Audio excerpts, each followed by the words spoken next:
Today is October 6th, 2011. This is AP Statistics at Berkeley High School. This is the continuation of the 3-2 lecture. We're talking about comparing two quantitative variables. Visually, we use a scatter plot to try to see if there's a relationship between those two variables. Secondarily, we try to then create a model, if the data is linear, that models the data as well. Okay? That came in the form of a y-hat equation. Now, when a line of best fit goes through the data, unless it's perfectly linear, i.e. an R value of 1 or negative 1, unless the data is perfectly linear, not all the data points will land on the line. Not all the data points will land on the line. The difference between what the model suggests the y value should be and the actual y value has a name, and it's called the residual. The residual is a measurement of the difference between what we predict should happen and what actually happened.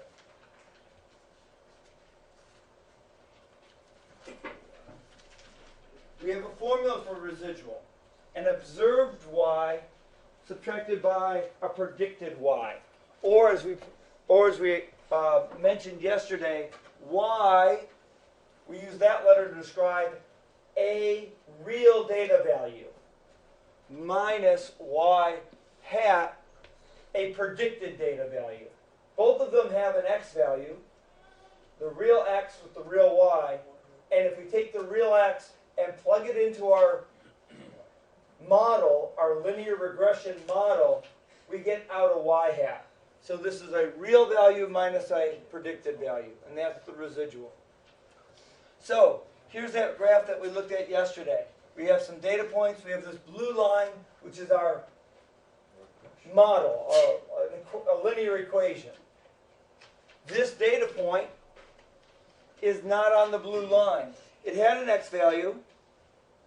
Go over this much in the x value. Go up to that real y value. But if we plug that same x value into our linear regression equation, I take this value, which is about, 162, plug it into our regression model. It kicks out a y hat value, which is right on the line. The distance between the blue point and the red point is our residual. Now, if the real data point is above the line of best fit, the residual ends up being positive. If, in some cases, like way down here, the data point lies below the line of best fit, the residual ends up being negative. Again, real y value minus predicted y value. Y minus y hat. Are we okay with that idea? All right? The best line is the one which minimizes those residuals. I almost said that absolutely perfectly. You can see that a line that goes through the points will have very small residuals. And that would be a really good line. It would mimic the data very well. There's only one problem with that statement. I've got a residual value here that's negative. Oh, this data point is nearly on the line. It's got a nearly zero residual. This is a positive residual, negative residual. Guess what happens when I add up all those residuals? I got some negative, some positive. They end up being zero. So when I say minimizing the residuals, that's actually a nonsensical thing to say because the residuals will always add up to zero. So let me tell you what the mathematicians will say is our goal if we want to find the best line. Well, we could just simply take all the plus minus signs off those residuals and add them up. Maybe that's what we should minimize. But for reasons that are beyond the scope of this course, Mathematicians really don't like the absolute value function to strip off those signs. They prefer, as we have mentioned before, to square it.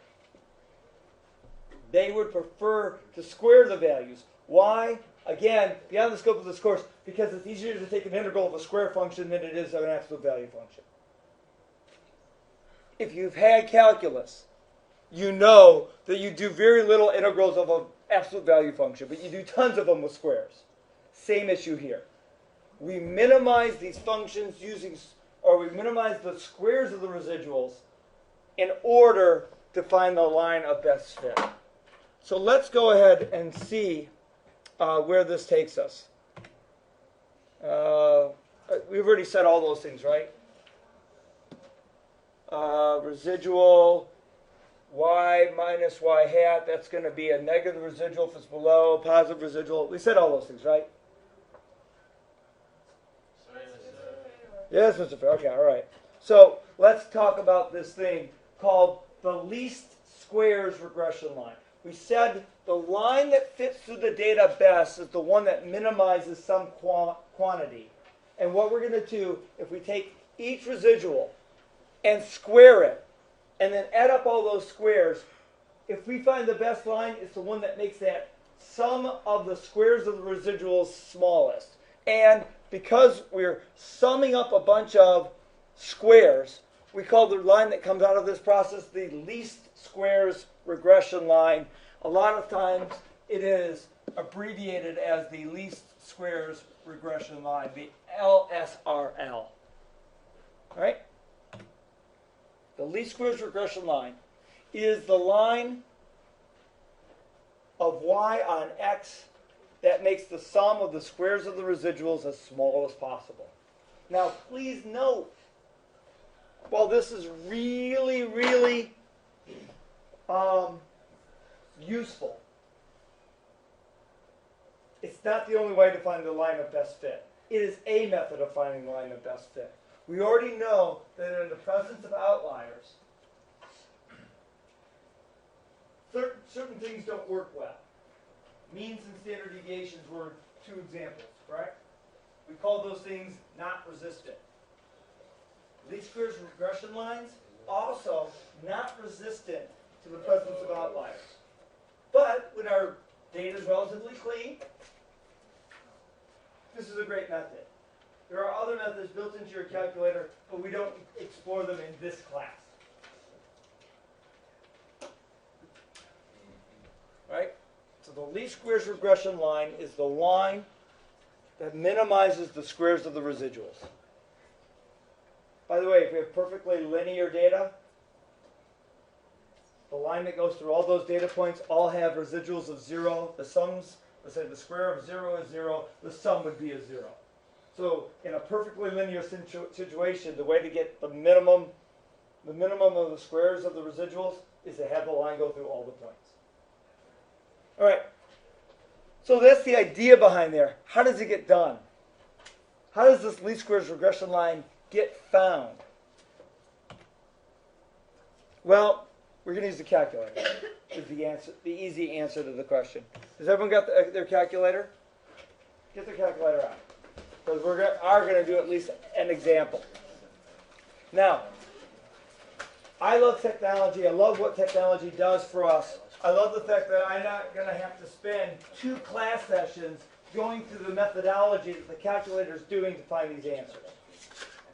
I think it's important that we have a sense of what's going on, but we don't have to do these by hand.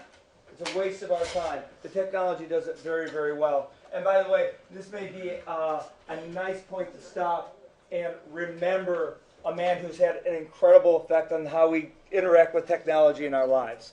So, just sort of an acknowledgement of the loss of Steve Jobs yesterday. Oh yeah, wasn't that the Apple? Yeah, he was a co-founder of Apple. He only did things like he was the major force behind the design of the Macintosh, the first consumer computer that uses a mouse. The iPod. Co-founder of Pixar. So you can, in a very large way, thank him for Toy Story. Well, then I'm very sad. Blame him. Blame him for Cars 2. Yeah. Oof. We'll forgive him that. We'll forgive him that because he gave us the iPhone, he gave us the iPad. Except that torturing part. Cars 1 was good. And Toy Story 3, probably the best of them all. So, alright, so, what's going on here? What's going on here in that black box that we'll call your calculator? Well, the calculator isn't doing anything that's absolutely crazy. It's just going and going through the motions of doing something that's tedious. So, you ask the calculator, here's some data. Here's a list of X data, here's a list of Y data, and the XY pairs match up to each other. If you ask it, give me the equation of the line of best fit, which comes in the form of giving you a slope and an intercept. Now remember, in our class, in statistics class, the prediction equation y hat is written in the form a plus bx. So a is going to be our letter to signify the y-intercept. B is going to be our letter to signify the slope. How does it find the value of B? Well, it goes through and finds S sub y, the standard deviation of all the y values in your list. Hi, what can I do for you? Depends on what are you here for? Something about like you Hello? pass? No. Who is this? No pass. Okay, we're gonna try this again, right? Okay, on. Okay. Was she gonna apologize for it? She should be like, never mind. Okay, so S sub y.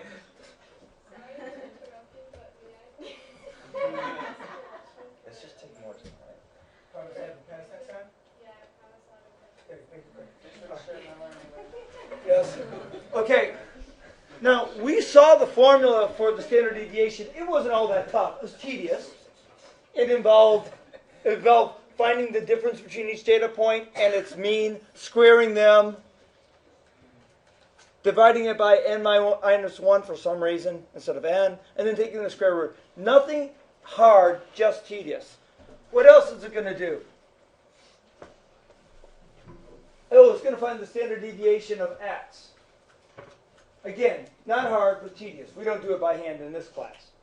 Okay, now, take a look at this other situation here. S sub y divided by S sub x.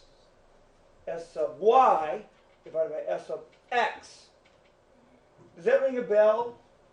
The fact that I have a y on the top and a x on the bottom? Sounds like, what was that? Sounds like, Danny said it.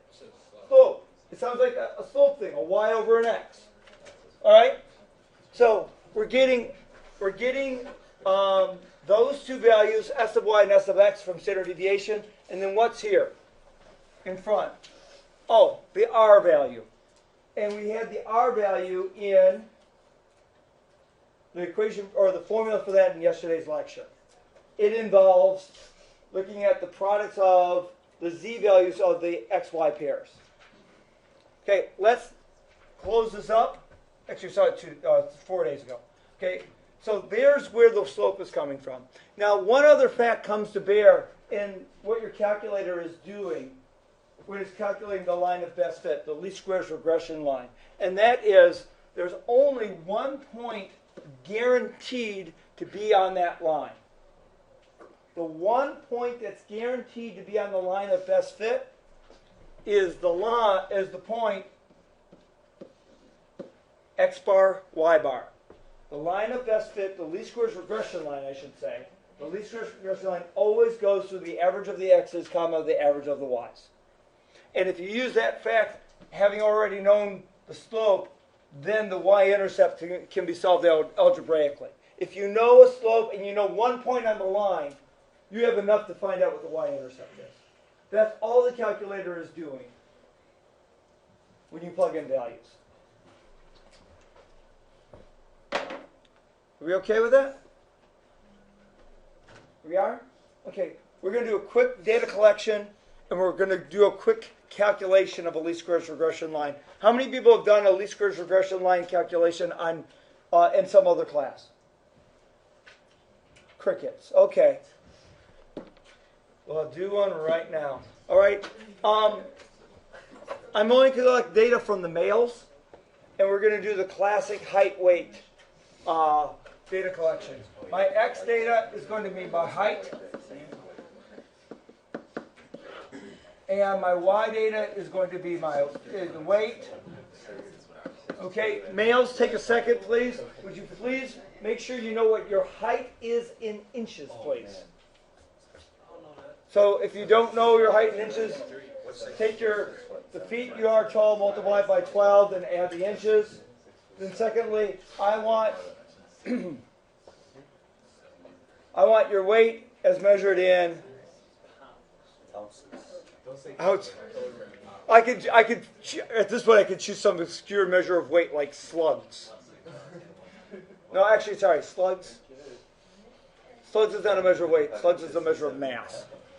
Let's just do it in pounds. All right. So, Michael. 72 inches. 72. 165. 165. Now, while we're collecting this data, everyone that gets their calculator out. Does everyone have a calculator if they need it? And I want you to start loading this data into your data list L1 and L2.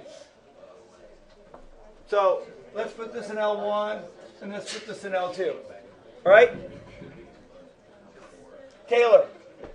74 and 195. 74, 195. Great. Damon. 72, 175. Marquise. 168. Great.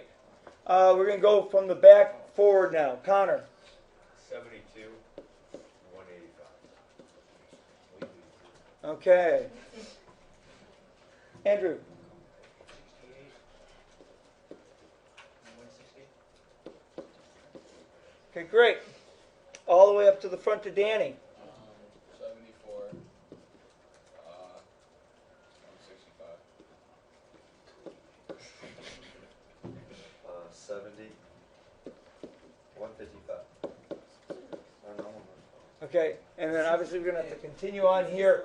This doesn't go in a separate list. I just ran out of room. Okay. Yes, Nate.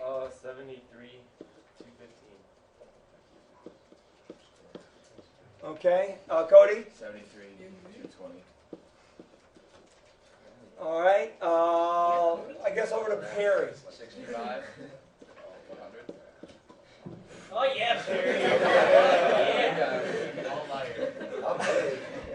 I thought it. You said it. Did you hear what Marquis said? Yeah. I'm a liar. Okay. Nolan. 68, 170. All right.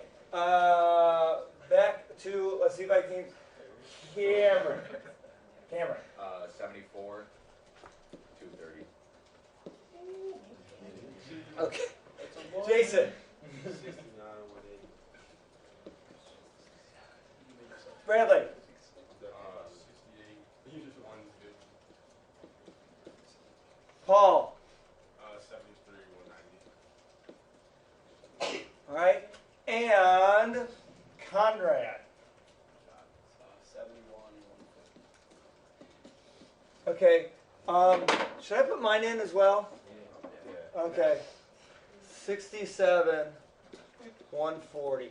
Oh, yeah. Feel your pain, Barry. Play a lot of football in high school? I not only did I play football, I played, well, I didn't go to middle school, I went to junior high.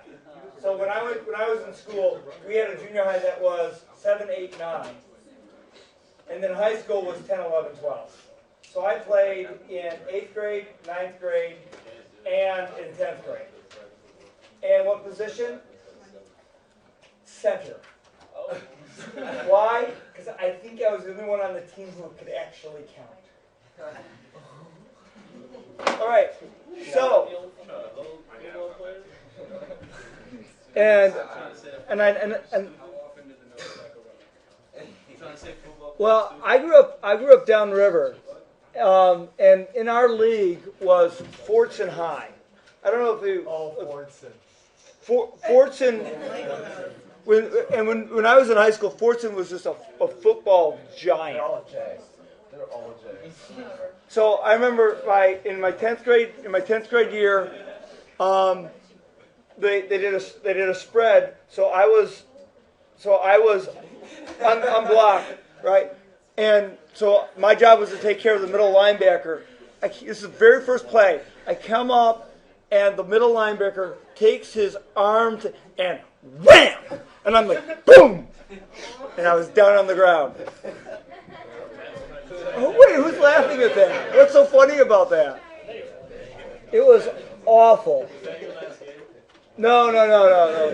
We only won one game that whole season on that particular team. And, no, it was, but I'll tell you, the second play, I didn't run up to that linebacker again. He had trained me. And that was awful. It was just awful. So let me get the data in here as well. Oh, man. Let me try this again. There's like a delay here. No, I still can't do it. 72, 74, 72, 72, 70, 72, 68, 70.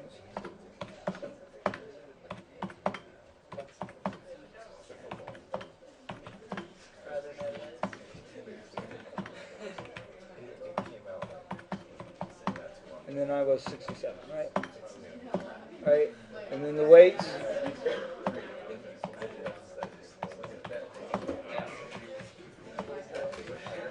You know, I don't think I had realized just how big this class is. Not from the number of student size, but just from, you guys are like really heavy.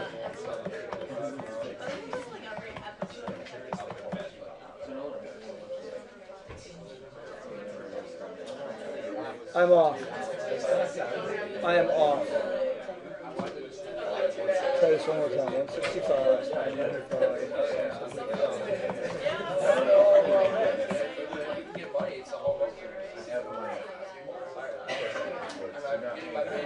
I'm off again. Where am I screwing up? 72, 74, 175, 70. Oh, I'm missing one right there. I'm not going to do that. I got 272. Oh, that one should go.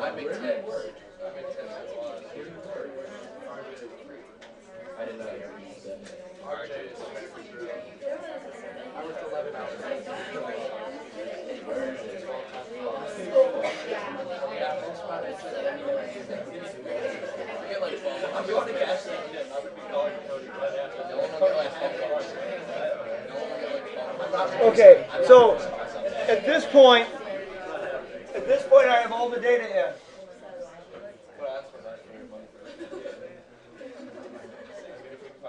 All right. At this point, I've got all the data in. You've got all the data in. Let's do a couple of things that are just part and parcel of dealing with two quantitative variable studies. And that is, we'd like to see the scatter plot with this. Let's go through that idea first. Second, stat plot gets us into the place where we can specify what statistical plots we want to look at. Let's turn on plot 1. Let's go to plot 1, turn it on, enter. Let's choose which plot we want. The very first option is the scatter plot. And then down here, where's our X data? Where's our, what we would consider to be our explanatory variable if there is an explanatory response relationship? In this case, we think that height explains weight, right? So our X data is in L1, our Y data is in L2. And then what's the trick to get the graph up nicely? I want to go zoom, and the option that I want in the zoom menu is zoom option number 9. zoom stat. That says whatever plot you have turned on, set the window of the graphing to match the data. All right? And if I say enter, there's our data. Does it look linear? Wait, what are those? Form, direction, strength, outlier. Okay. You know, that's a very interesting. He's certainly not with the rest of the group, but he certainly is part of the trend. So Perry, you are appropriately liked. Would be a way to say that. He's not in with the rest of the group, but he's not away from the trend. The trend seems to be positive. Direction is positive. Form. I'd say it's linear. Strength. Moderate. Moderate to strongly moderate. Somewhere in there, from a gut perspective, somewhere between strong and moderately strong. Okay? And are there any real big outliers? No, not really. Okay, so there's our looking at the graph. Now let's do the next step. Let's find the actual equation of the line of best fit. Second quit to get out of that screen, please. Everyone out of the screen? All right. Now, under the stats menu, we want to calculate the linear regression. Do not choose option 4. Do not choose option 4. Look at the form of their equation. AX plus B. That's not the form that we use in this class. But if you go down to option 8, option 8, you're going to see linear regression, A plus BX. That's the form we use. They actually give you the same answer in substance, but not in terms of what is A and what is B. Okay? Now, when we do that, we get lin reg, and now we have to tell it two things. Where's the X data, and where's the Y data?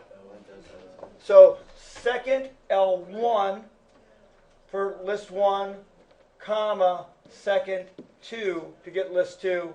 And when we press that, we get something that probably doesn't match your calculator. Some of them are a little different. Okay. Okay, there is,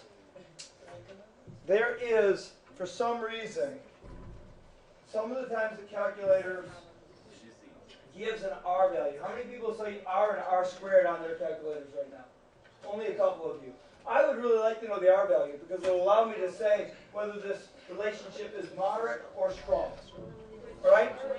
We can get this screen to say that, but it requires us to do one thing to the calculator first. Are you ready? Can everyone who does not have, like my screen, does not have an R and R squared, will you follow these steps with me? Are you ready? Oh, I gotta move this over. Bring back the calculator. All right. Here we go. There are two ways to get R and R squared to show up on the screen.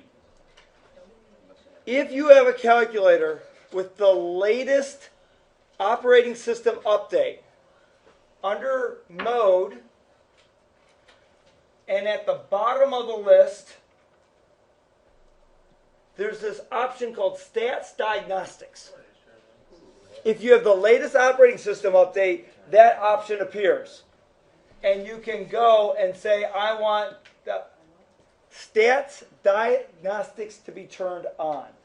How many people do not have that option in the Mode menu? Only, okay, you two? You three? All right. For you guys, it's a little harder to do the same thing. For you guys, you have to go second catalog, and we have to find a command called diagnostics on. Now, if I press the D button, now there's a bunch of little, you can hardly see it on my screen here, there's a bunch of little green letters, but one of them is associated with the letter D, and that will take me to the D commands. And if I go down a little bit further, there it is. There's a command called diagnostic on. We hit enter, and we hit enter again. So by either of those two methods, we're turning the stat diagnostic on. All right. Now, second, enter, second, enter again. Gets me back to that linear regression L1, L2 command. And now let's see what the output is. Okay, so what is this value? Negative 461. That is our y-intercept. Hey, if someone was 0 inches tall, we would project that they would be negative 461 pounds. That's a little guy.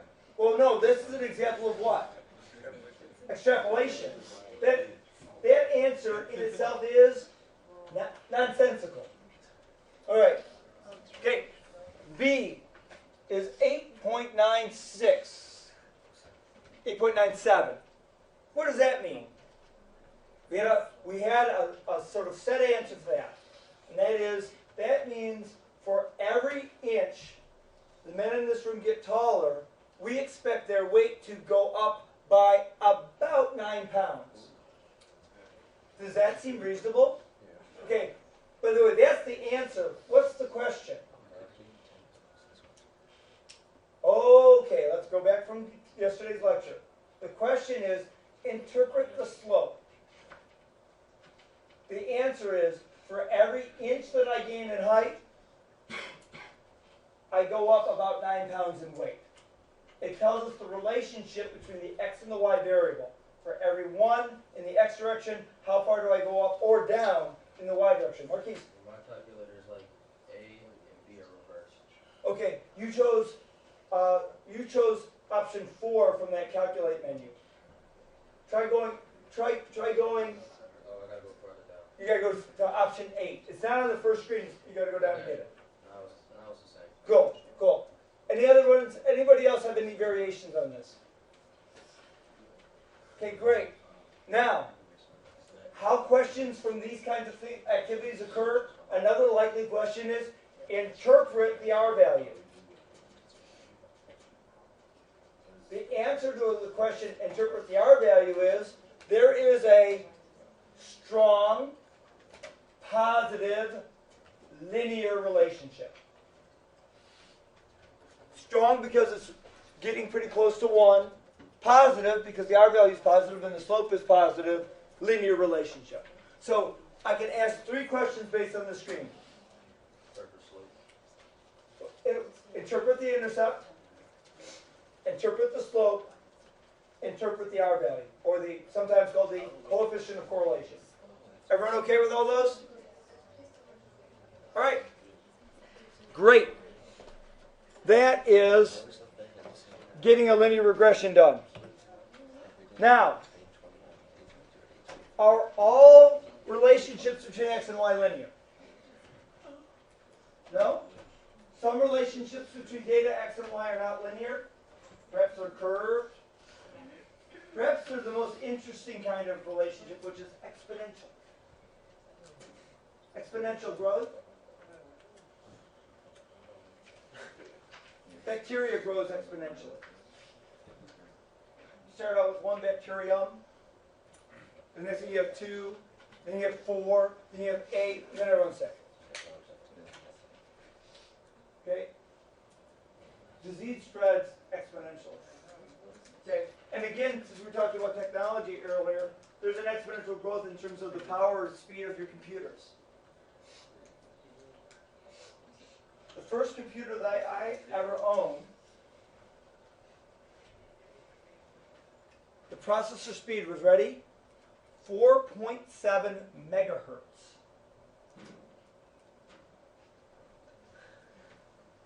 Okay? That was in 1989. 4.7 megahertz. What follows megahertz?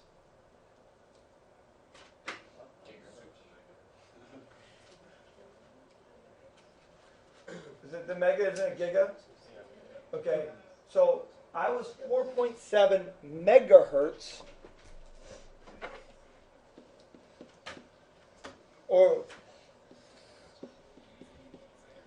which is 0.0047 gigahertz, the current measurement of computing speed. What's happened in the last 30 years? Not 30 years, 20 years. It's going up. You know how it goes up? It doesn't go up linearly. It goes whoosh. It's an exponential growth. Not all XY pairs, like years versus computing speed, or maybe years versus hard disk size. My first computer, how big was the hard disk? 20 megabytes. 20 megabytes. Wasn't a computer as big as like this room? Yeah. The first computers that were like during World War II, they were as big as this room. In fact, a portion of one of those big computers that they used during World War II is actually in the lobby at the Computer Science Engineering Building at U of M, called ENIAC. So the size of computers have shrunk. Okay, this thing here, not my phone. The iPad 2 has got the computing power equivalent of the supercomputers from when I was in college. The ones that required liquid nitrogen cooling to keep them from overheating. We live in an amazing time. All right. So, not all things are linear in terms of their XY relationship. Some things are exponential. How are we going to be able to tell when something is or is not linear? Well, what we're going to do is we're going to have this additional plot called the residual plot to help resolve that question. Here's the idea. When a data set is linear, the variation of the data away from the line of best fit can be defined using a single word. Ready? You're going to be surprised by the word. Noise. It's noise that's in the system. Chance variation. You know what noise looks like? It looks random. When a data set is truly linear, and although not every single data point lines up on the line, the variation off that line is simply static, and it looks random. When a data set is not linear, and we try to say, what is it, and we try to impose, the data set ends up showing up with a clear pattern. We don't see noise, we see organization. So what we're going to do, we're going to look at this thing called the residual plot. The residual plot, we are going to look at the x values as one set of data, and instead of looking at y's, what we're going to look at is that we're going to look at the residuals for each of those x's.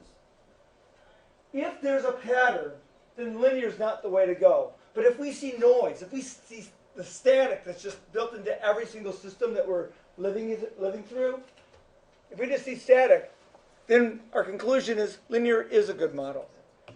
Okay, so let's do the definition. The residual plot is a scatter plot, just like we had before. Okay, we're going to use the explanatory variable, which I'll continue to call the x variable.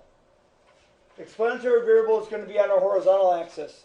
But instead of graphing it against y, which would be a normal scatter plot, we're going to graph it against the residual for each of those data points. Remember, every time I had a data point, I could draw a little line that goes either up to or down to the line of best fit. I'm going to graph all those residuals.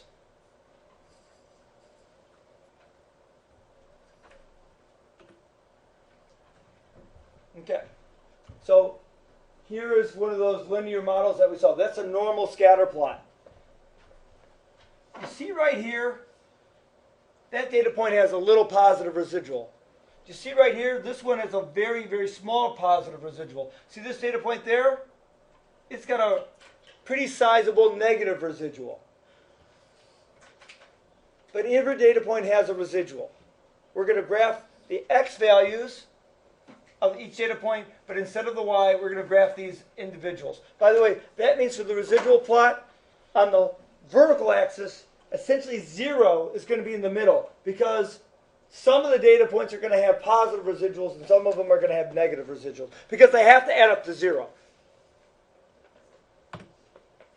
And that's what the residual plot looks like. You know what, Marquise, Would you turn off the light? I don't know if you can see that plot very well with the lights on. There you go. You see it better now?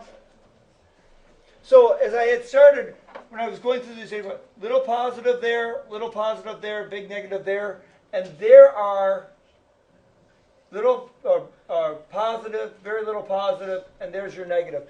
The 0 is a perfect fit, and whether we go down, that's a negative residual, go up, it's a positive residual. Now when you look at the dots on that residual plot on the right-hand side, do you see a pattern? Do you see randomness? That's the only question I'm going to ask of this plot. Do you see randomness? Yeah? Okay. If it's randomness, that means all we're seeing in the variation from the original scatter plot is just noise. Our conclusion is linear is a good model for this data. Right? Linear is a good model for this data because the scatter plot shows a randomness about it. Let's do a residual plot really quickly with the data that we just did for men's heights in this room. You ready? Couple of things. You can only do a residual plot after you run a linear regression. The act of running a linear regression creates a new list in your list area. I hit second list to get to the screen. Do you see option number 7? That's resid, stands for residual. After we run the regression, it made a new list and put the residual for every single data point into that list. Wait, second what? Second stat, and if you see it, it's actually, second stat is list, being in list mode. Okay, now I'm going to the screen only to show that this list exists. If I hit 7 and hit enter, okay, that's actually a list of all the residuals. You know what that first number is? That first number is Michael's residual. Now this is very interesting. You know what this says to me? Michael, for someone your height, you're about 19 pounds light. No, he has an X weight, or sorry, an X height, right? We plug that into the model, and it says he should weigh Humpty Hump. But his real weight, I said Humpty Hump. I don't know what his weight is off the top of my head, so I put in a variable, Humpty Hump. Okay? His real weight, the predicted weight from the model, is 19 pounds bigger than his real weight. What about Taylor? Taylor, the model suggests that you should be about 7.3 pounds heavier. Okay? And then let's go to Damon. Damon, you're about almost 10 pounds light. Okay?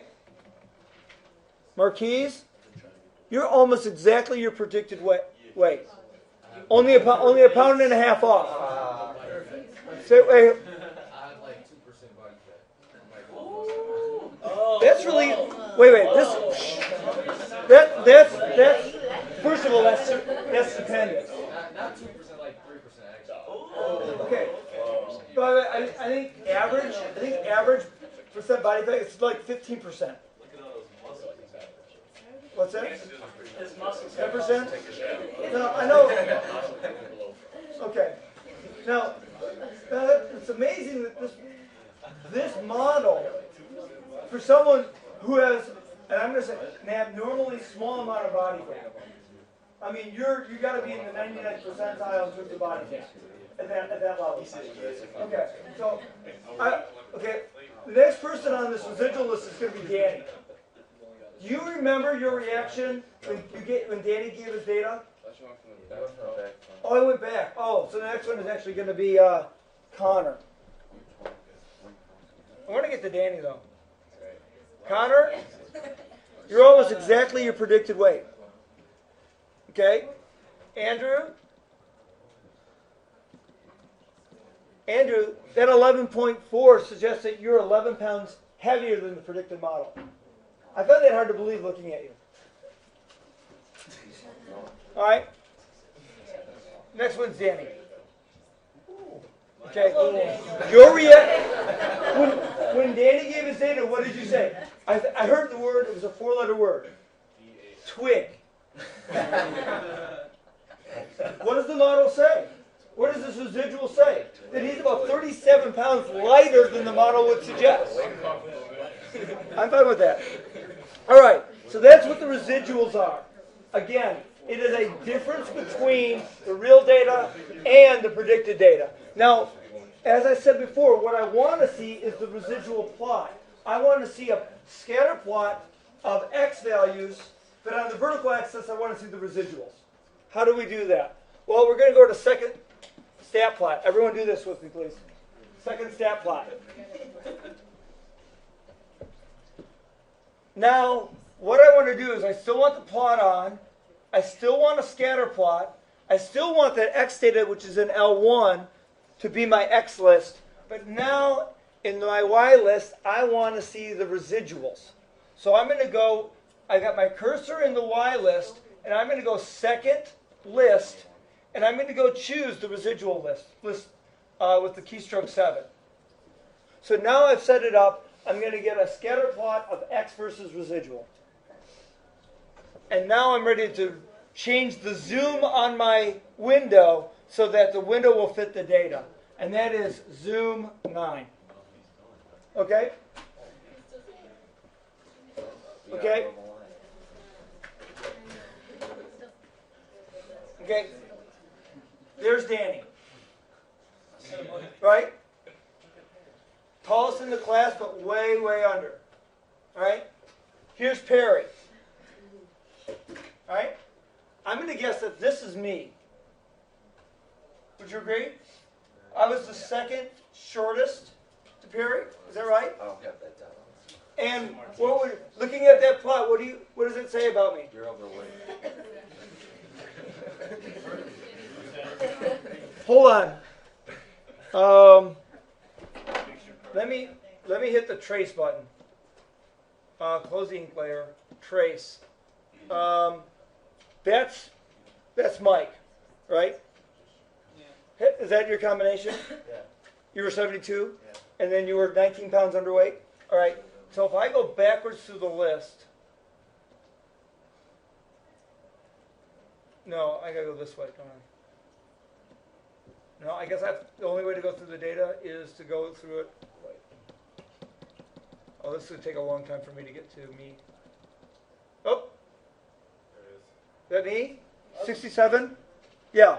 So yeah, I'm overweight by 0.4 pounds according to this model. I better. It's actually, you know what it is? It's the Scotia Stop chicken. Oh, it's so good. It's so good. Scotia Stop chicken. Oh. Okay. So yes, it says I'm overweight. Okay. Now, how much time do we have left? 3 minutes. We're gonna have to try to blow through this as well as we can. So, interpret the residual. Notice I have to use the word interpret to describe all these different questions. Or interpret this residual plot. A lot of noise. There's no pattern. There's no organization. If there's no organization, the data itself must be linear. All right. Do not. Okay. Okay. Here's a residual plot. Interpret. It's got a pattern. It's not linear. Not linear. Pattern means not linear. Noise means linear. Yes, I need your test back. All right. Okay, while you're packing up, I have one last thing to say, and that is you would have noted that on the calculator, I pass all the tests into this row here, this aisle. Hey, last thing, it's important. All right, there's an R squared value that's on your calculator when it prints out. It's not by mistake. The R squared value also has a value, also has an interpretation. The R value is called the coefficient of correlation. The R squared value is called the coefficient of explanation. All right? And it is a description of how much of the variation in Y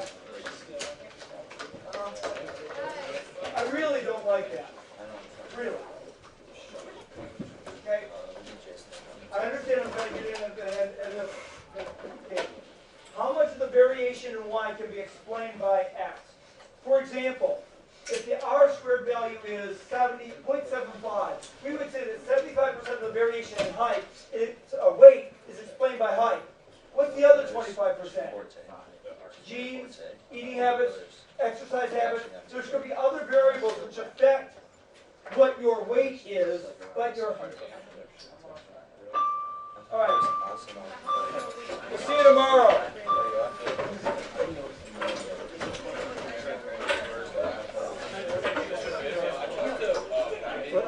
Let me get this recording turned off before our conversation is recorded.